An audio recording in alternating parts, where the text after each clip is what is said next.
हमारे YouTube channel में आप सभी का स्वागत है। इस चैनल में रेसिपी प्रणाली से लिखना एवं पढ़ना सिखाया जाता है। यदि आप लोग मेरे चैनल में नए हैं तो लाइक सब्सक्राइब करिए और जितनी ज़्यादा हो सके इसे शेयर करिए। जो कुछ समझ में नहीं आता है तो कमेंट करके आप पूछ भी सकते हैं। ये है रामधारी गुप्ता जी की बुक आशुलिपि उच्च गति अभ्यास की बुक है। इसके खंड 2 में डिक्टेशन दिया हुआ है जो 80 शब्द प्रति मिनट के डिक्टेशन है। एसएससी में 800 शब्द का एक डिक्टेशन आता है जो 10 मिनट में कंप्लीट करना रहता है और प्रत्येक मिनट में 80 शब्द कहते हैं, डिक्टेट करते हैं। इस बुक के दो डिक्टेशन को मैं मिक्स करके देती हूँ जिससे आप लोगों का एसएससी का भी तैयारी हो जाएगा। और यदि एसएससी के अलावा भी किसी एग्ज़ाम में आप फाइट कर रहे हैं तो उसके लिए गति बहुत ही ज़रूरी है और गति बढ़ानी है तो 2 डिक्टेशन 3 डिक्टेशन को एक साथ आप लोग लिखिए तो उसमें स्पिरिट बहुत ही अच्छे से बढ़ता है। चलिए हम डिक्टेशन स्टार्ट करते हैं। पहला और दूसरा डिक्टेशन हमारा जा चुका है। ये है तीसरा और चौथा डिक्टेशन। रेडी?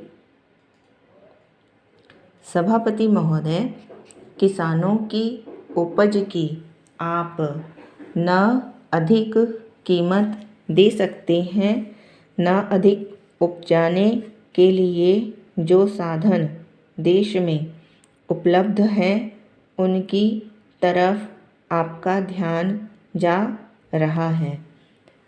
जो कुछ आप कर रहे हैं उससे कोई अच्छा भविष्य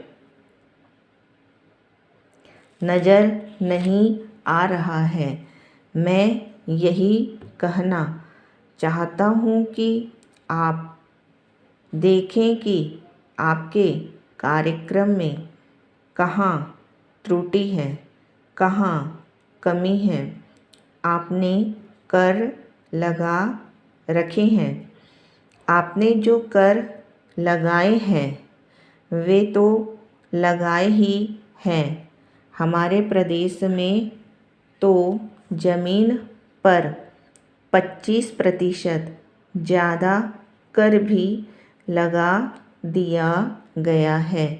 इतना बोझ अगर किसान पर होगा तो उसकी कमर टूट जाएगी। वह पहले से टूटी जा रही है लेकिन वे इन करों को देने के लिए भी तैयार हैं। यदि आप उस तरह के साधन उन किसानों के लिए तैयार करें। पैरा, हमारे उत्तर प्रदेश के कुछ ज़िले हैं, पूर्वी ज़िले हैं जहाँ पर बहुत बुरी स्थिति है। हमारे सदन के एक सदस्य ने रो रो कर आपको यह बताया था कि वहाँ लोगों को 2 रुपये मजदूरी में मिलता है। इतनी ही एक दिन की उनकी मजदूरी है।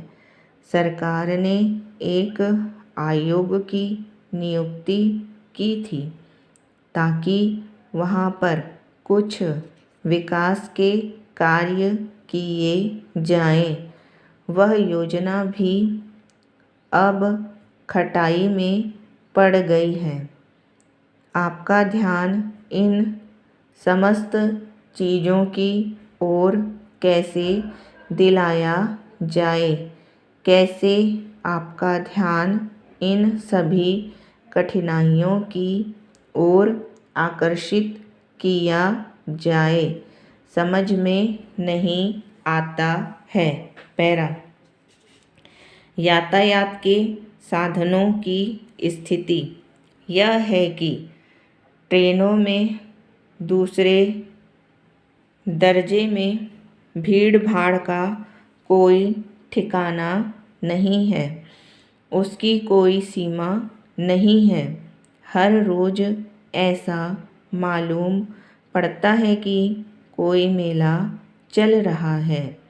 आपके पास अच्छे इंजन हैं, अच्छे गति वाले इंजन हैं, लाइन भी अच्छी है, तो क्यों नहीं दूसरे दर्जे के अधिक डिब्बे लगाए जाते हैं।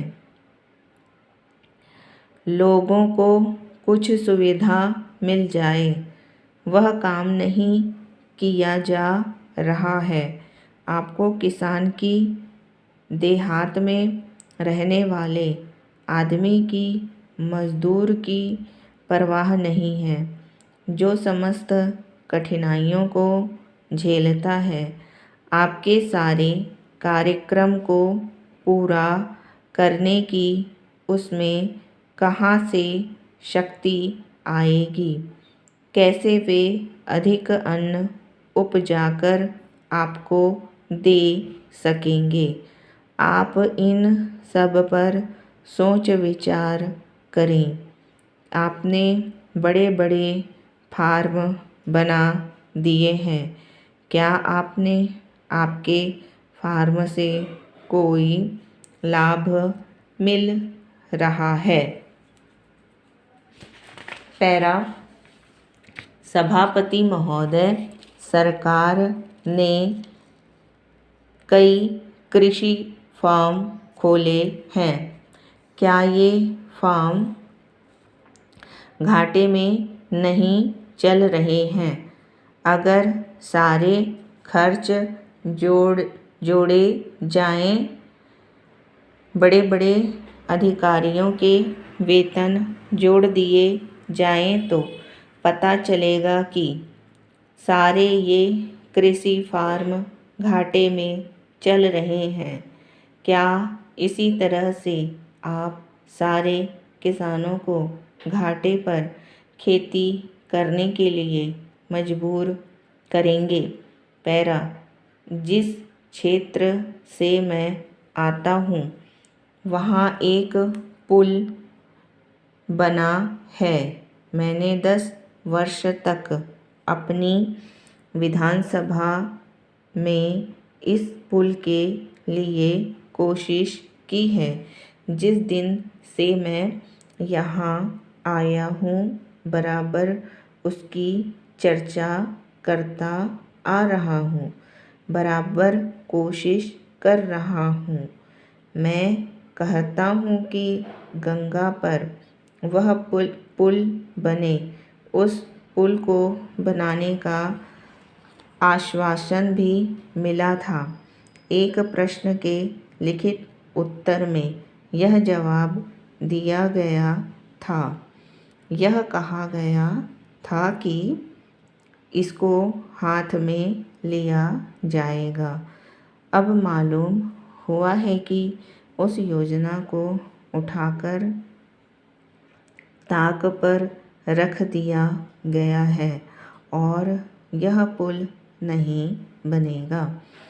इन लोगों ने क्या कसूर किया है, यह मैं आपसे जानना चाहता हूँ। हमारे क्षेत्र के लोगों ने पाकिस्तान की लड़ाई में सरकार को हर तरह का सहयोग दिया था, हर तरह की सहायता दी थी। हमारे यहाँ के नौजवान भी मोर्चे पर जाकर डटे। जिस समय पाकिस्तान के साथ हमारा युद्ध चल रहा था, तो कहीं कोई बात नहीं थी, अन्न की कमी कहीं नहीं थी। अन्न की कमी भी हमारे विरोधी साथी पैदा करते हैं, जो यह चाहते हैं कि सरकार असफल हो जाए। ये लोग जो कहते हैं उसको आप समझें। एक तरफ तो हमारे मित्र की बात है जो देश के बड़े बड़े शहरों में दंगे करवाते हैं, दूसरी तरफ हम हैं जो कि इनकी बातों को नहीं समझ पाते। इनको सभी वे लोग मिल जाते हैं जो बेकार होते हैं या जो दंगे करवाने के लिए उत्सुक हैं। इसलिए सरकार का इन सारी चीज़ों की तरफ ध्यान जाना चाहिए और उसको सोचना चाहिए कि क्या तरीका इन सब से बचने का हो सकता है। एक ही तरीका हो सकता है कि इस देश में हर आदमी को काम मिले, देहात में लोगों को करने के लिए काम मिले और खादी कमीशन की जो योजना है और जो कि एक अच्छी योजना है वह ठीक तरह से चले। सौभाग्य से मैं आर्य समाज संगठन से संबंध रखता हूँ।